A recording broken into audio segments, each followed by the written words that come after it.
C'est l'heure de l'hebdo du Vendée Globe avec Vendéo, votre service public de l'eau. Embarquez avec Davio Ameublement aux Herbiers et suivez l'hebdo du Vendée Globe.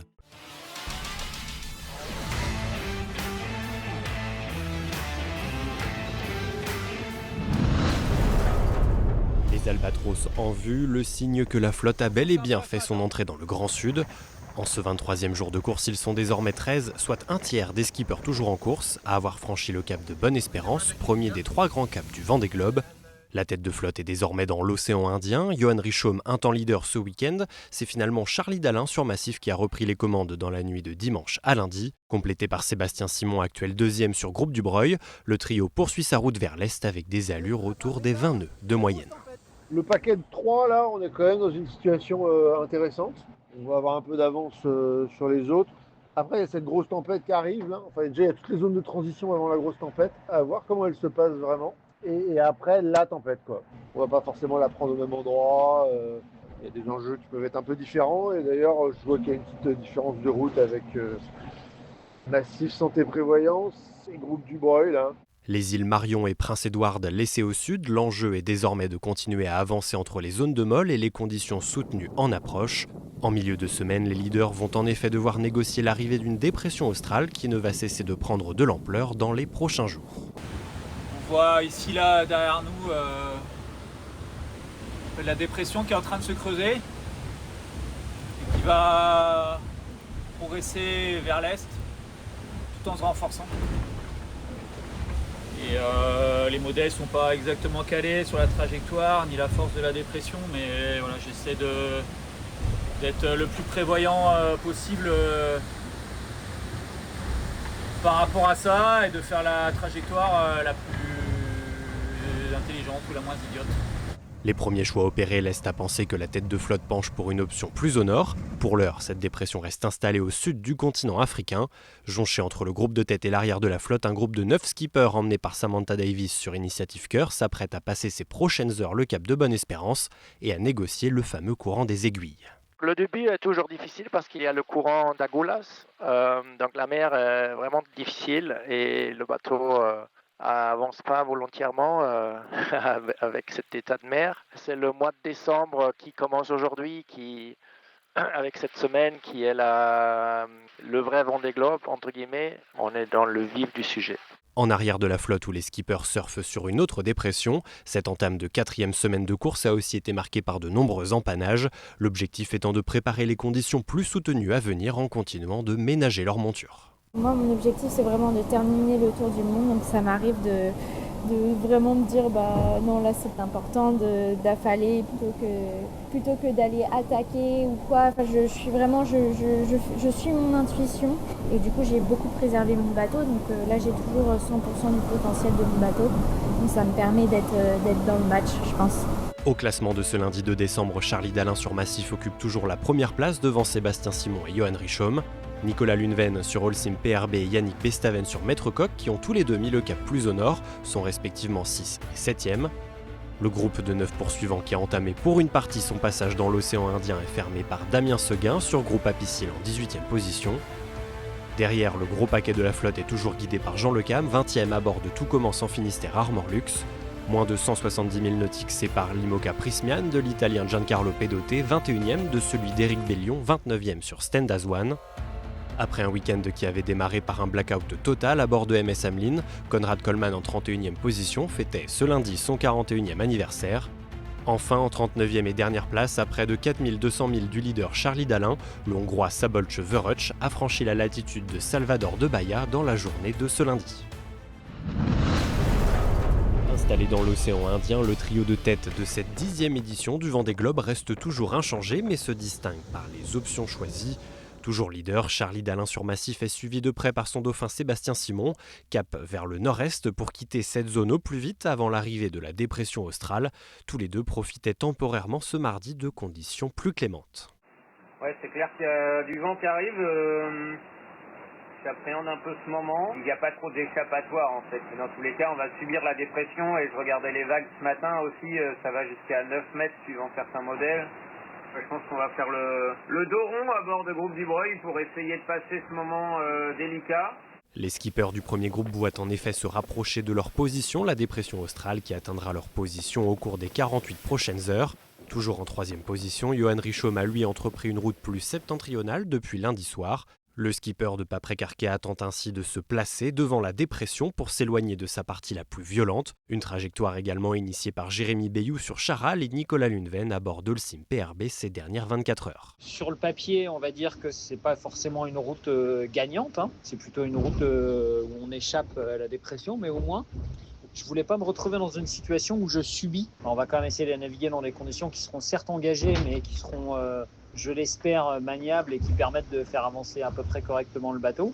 Par rapport à des bateaux qui iraient dans le cœur de la dépression se faire vraiment malmener avec un risque de casse et puis surtout de ne pas pouvoir mener son bateau comme il faut. Avant de se creuser et de fondre sur la tête de course, cette dépression reste en avant du groupe des poursuivants, ouvert par l'IMOCA Teamwork Team Snef de Justine Métro.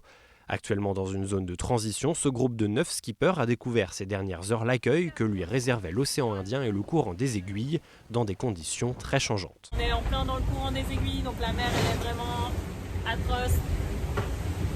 Ça secoue, ça fait mal au cœur pour le bateau. La mer elle est vraiment dans tous les sens. Vivement qu'on sorte de là. À l'arrière, le paquet de 19 skippers a été rattrapé par une autre dépression dont la trajectoire nord-est les pousse vers le cap de Bonne-Espérance et l'arrivée dans ce fameux Grand Sud. Il y a une petite angoisse supplémentaire qui est quand même, je te cache pas, un peu l'appréhension non seulement des mers du Sud, mais surtout des deux grosses dépressions qui nous attendent. Je n'ai pas encore trouvé la façon exacte dont j'allais négocier ce truc-là. Et voilà, et donc je prends vraiment les heures comme elles viennent, les jours comme ils viennent, les uns après les autres. En queue de peloton, plusieurs avaries sont à signaler. En 30e position et après de violentes sorties de route à bord de Stend Azwan, Éric Bellion a réussi à réparer son système de descente de Safran.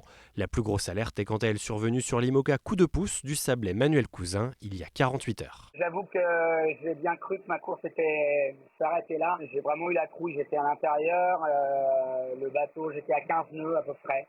Et le bateau s'est arrêté net, donc j'ai valdingué à l'intérieur. Pour moi, ça me semble être un choc assez dur, vraiment dur. Un conteneur, je sais pas, j'avoue que là, c'est des suppositions. Alors c'est sûr que je vois que la quille, il y a eu un choc, quoi. Il n'y a rien qui me paraît ne pas me permettre de continuer ma route. Mais émotionnellement, c'est quelque chose qui est perturbant et qui est choquant. Je suis motivé pour continuer, je suis en forme, mis à part des petites douleurs, des petits bleus sur le nez, petites bêtises, mais sinon tout va bien. Au classement de ce mardi 3 décembre, aucun changement dans le top 5. Après avoir restauré l'un de ses pilotes de secours, le Britannique Sam Goodchild est 7ème. La Suissesse Justine Métro intègre le top 10 sur Teamwork Team Snef. Hormis la perte d'une place pour Samantha Davis 11ème, le top 20 se stabilise. Après s'être blessé dans son bateau à la suite d'un choc sur son Safran, Romain Athanasio évolue en 15e position. Derrière Jean Lecam 20e, Benjamin Ferré est 2e du classement des bateaux à dérive en 21e position. À bord de toute goutte, Oliver Hirst s'est fait peur mais reste en course après avoir découvert de l'eau au niveau des cylindres de son moteur. Enfin, en 34e place, on retrouve l'IMOCA Human Immobilier d'Antoine Cornic, victime d'une légère blessure à la main ces dernières heures. Tandis que l'arrière de la flotte s'apprête à embarquer pour l'océan Indien, celui-ci offre déjà ces dernières heures des conditions très mouvementées pour les skippers en tête. À l'avant, le groupe de 9 est d'ores et déjà dans le vif du sujet de cette solide dépression qui n'a cessé de se creuser et de poursuivre son chemin vers l'est. Un temps parti vers le nord-est, Charlie Dalin sur Massif et Sébastien Simon sur Groupe du Breuil ont finalement décidé de poursuivre vers l'est. Depuis la mi-journée, tous les deux se confrontent à la réalité du phénomène, des vents supérieurs à 50 nœuds et jusqu'à 7 mètres de vague. La mer est un peu hachée mais pas très grosse. J'ai remonté un petit peu de foil pour éviter que le bateau s'envole et tape trop les vagues. C'est une mission, hein. Le plus fort est à attendre dans la soirée et tout ça va durer quasi 48 heures. Et il faut faire le dos rond, essayer de faire avancer le bateau sans qu'il tape trop dans les vagues. C'est une histoire de compromis. L'autre stratégie plus prudente au nord a été celle choisie par le reste du paquet de tête.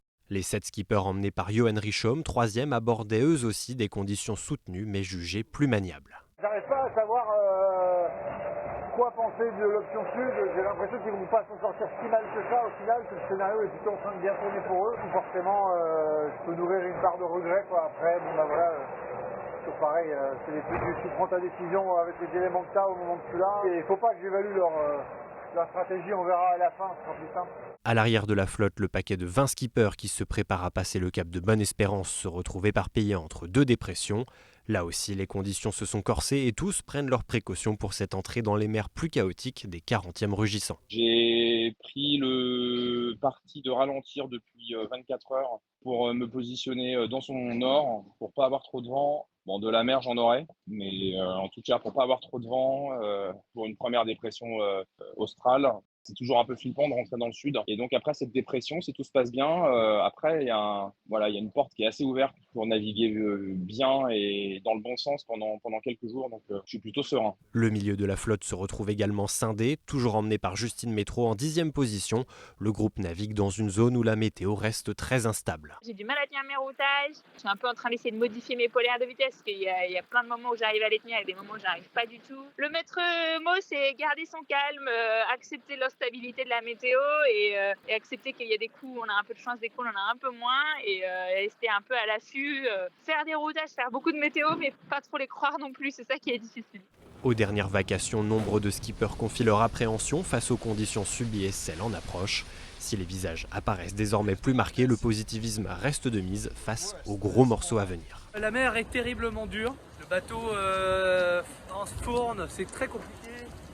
Et il y a des différences de vitesse entre les grains, c'est assez terrible. J'ai pas résolu tous mes problèmes, mais je garde le moral. Je suis heureux d'être là. C'est l'aventure que j'ai voulu. Voilà, sur Stanazon Altavia, tout va bien. Au 25e jour de course, Charlie Dalin reste leader avec 54 000 d'avance sur Sébastien Simon. Tous les deux ont avalé plus d'un tiers du parcours théorique de ce Vendée Globe. Unique changement dans le top 10, Paul Meillat gagne une place et est 8e sur Biotherme. Aucun changement de la 11e à la 20e place. Dernières heures difficiles pour la Britannique Pip Haar, 17e, qui après avoir résolu un problème de moteur de quai a endommagé 2 de ses voiles. Damien Seguin, 18e, est ce mercredi à 15h le dernier skipper en date à avoir franchi le cap de Bonne-Espérance. Derrière, le classement est plus mouvant, 3 places de gagné pour Tanguy Le Turquet, 21e. Une partie de la flotte extrêmement resserrée puisque moins de 100 000 séparent le skipper de Lazare de l'IMOCA Fives Group Lantana Environnement mené par Louis Duc, 29e. Enfin, dans le dernier quart de la flotte, 2 places de perdu pour Éric Bellion, désormais 32e. Victime d'une légère intoxication alimentaire en début de semaine, le Belge Denis Van Winberg a donné des nouvelles rassurantes ces dernières heures et figure en 36e position sur Dieteren Group. 26e jour et ils ne sont plus que 38 en course. Un deuxième abandon est survenu dans la nuit de mercredi à jeudi. Louis Burton sur Bureau Vallée a été victime d'une avarie sur un élément mécanique du gréement, l'empêchant de manœuvrer le bateau. N'ayant pas de solution pour réparer, le skipper, qui avait déjà effectué d'importantes réparations sur la structure de son IMOCA, n'a eu cette fois pas d'autre choix que celui de jeter l'éponge. Il a mis le cap vers l'Afrique du Sud où il devrait arriver vendredi après-midi. Les deux leaders, Charlie Dalin et Sébastien Simon, naviguent à l'avant de la grosse dépression qui entoure les îles Kerguelen.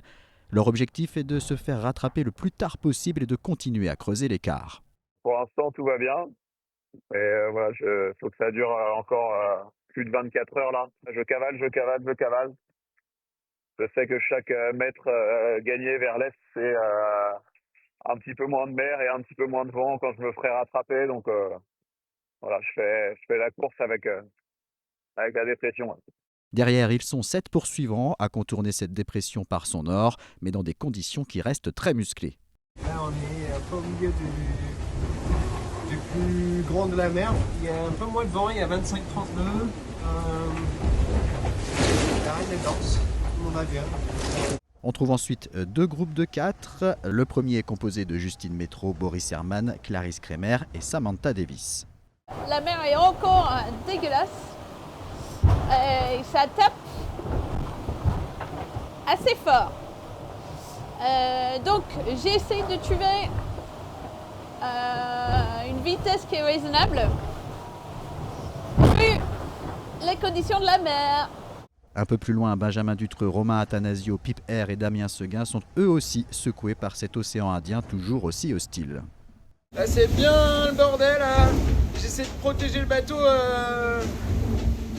comme je peux, mais la mer est atroce, ça vient dans tous les sens les vagues. C'est une marmite géante. Et, je sais pas si vous voyez l'état de la mer. En fait c'est tellement cabossé de partout, tellement croisé que C'est un enfer, le bateau il tape tout le temps, t'as l'impression de le casser sur chaque vague. Il y a une mer pas possible, la mer c'est un bouillon. À chaque fois qu'il tape, je me dis mais comment il résiste? Et pour qu'il n'y ait pas de jaloux, la deuxième moitié de la flotte commence elle aussi à être soumise aux conditions rugueuses des mers du Sud. A noter qu'à 15h ce jeudi, ils étaient 28 à avoir franchi à la longitude du cap de Bonne-Espérance. Je suis trop heureux d'être là. C'est génial, je suis au milieu de nulle part, je me demande ce que je fous là, mais c'est incroyable. Voilà, le paysage du début des mers du Sud. Ah, quand même, hein.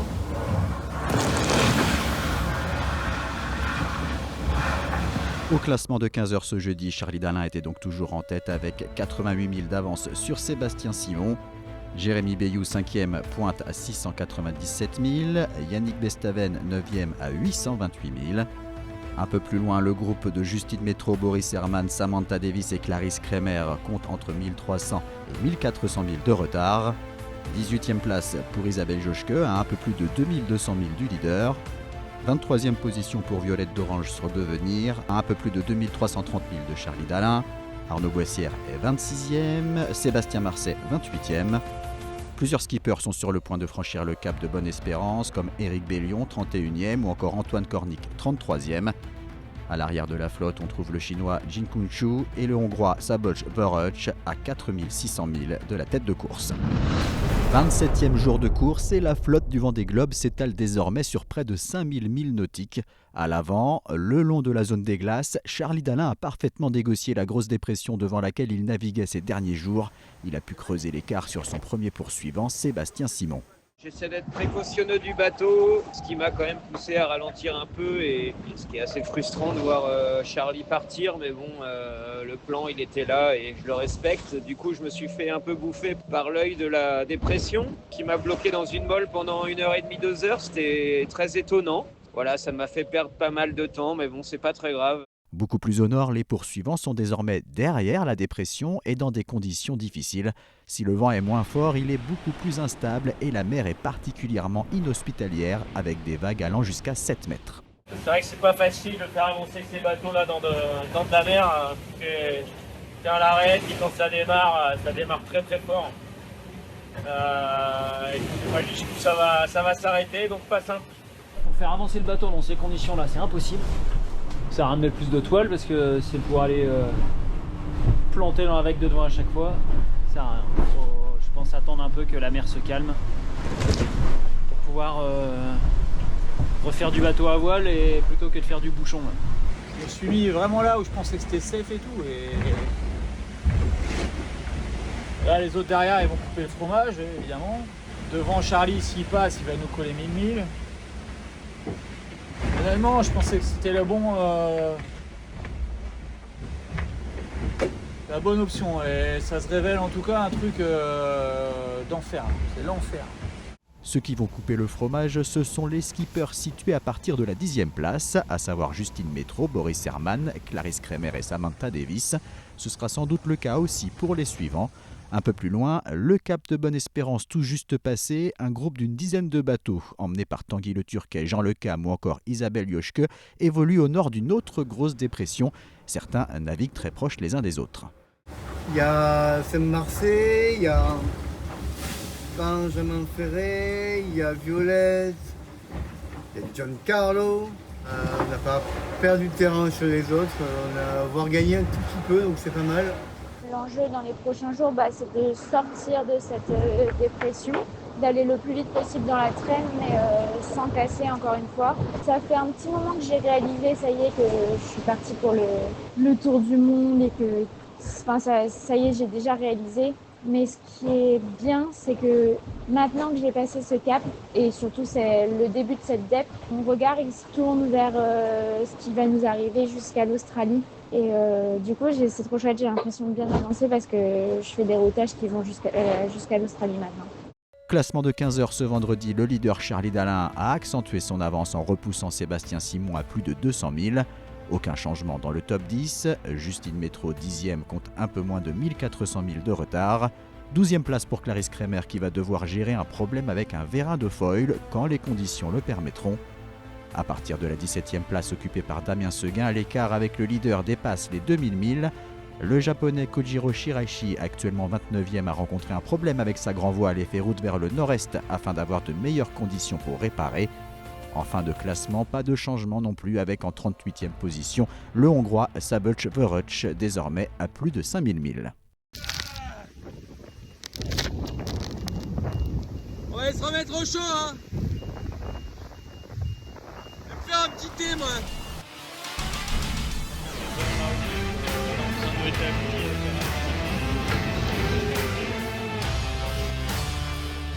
C'était l'hebdo du Vendée Globe avec Davio Ameublement aux Herbiers. C'était l'hebdo du Vendée Globe avec Vendéo. Je bois l'eau de Vendée, spécialité pour marins d'eau douce.